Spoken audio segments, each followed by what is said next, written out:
And Errol Barnett joins me now from the Washington Bureau. Errol, by making this allegation against President Obama, is President Trump admitting that Russia interfered with the election? He's been hedging on that issue for months.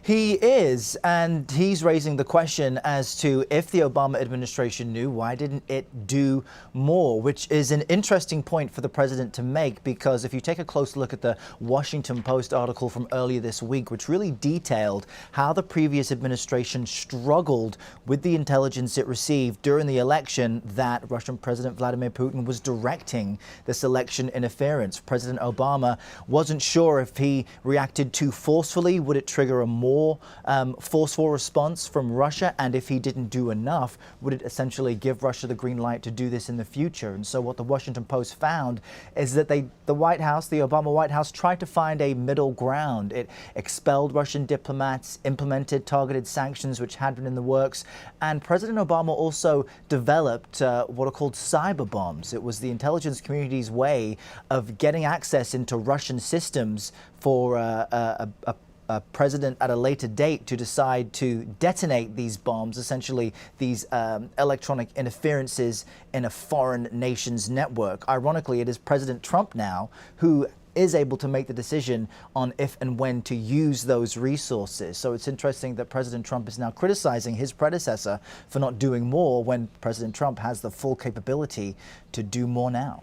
What more could President Obama have done without being accused of meddling himself?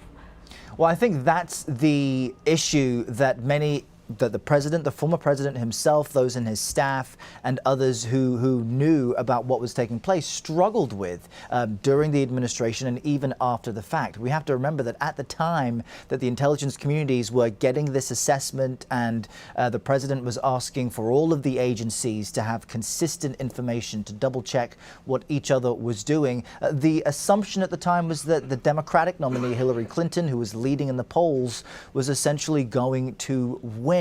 And so the administration, perhaps in hindsight, certainly could have done more, as it turns out that Donald Trump became president and that perhaps people were influenced by the misinformation campaign that was part of the Russian interference. But it's just an unanswered question as far as what more the Obama administration could have done.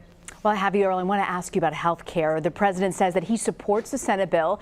He supported the health care bill, too, in the House, but before he called it mean. What role do you think he'll play in trying to get this new bill passed?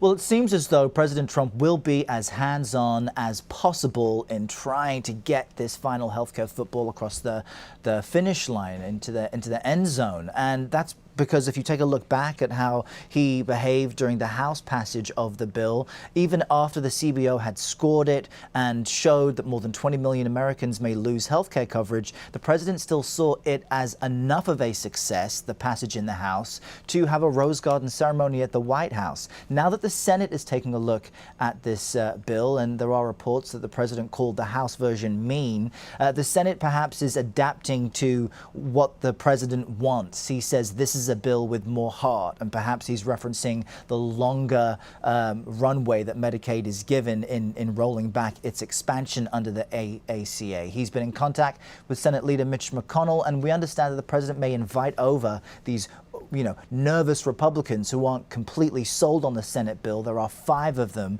who have vocally opposed their stance. It only requires 3 Republicans to say no to sink the bill. So there is some work still to be done by the president, but we're told he will be in contact with those nervous members in these days ahead, as all of them aim to get this passed before the 4th of July. So an intense week of work ahead. All right, Errol Barnett in Washington. Thanks for joining us, Errol. You got it, Rena.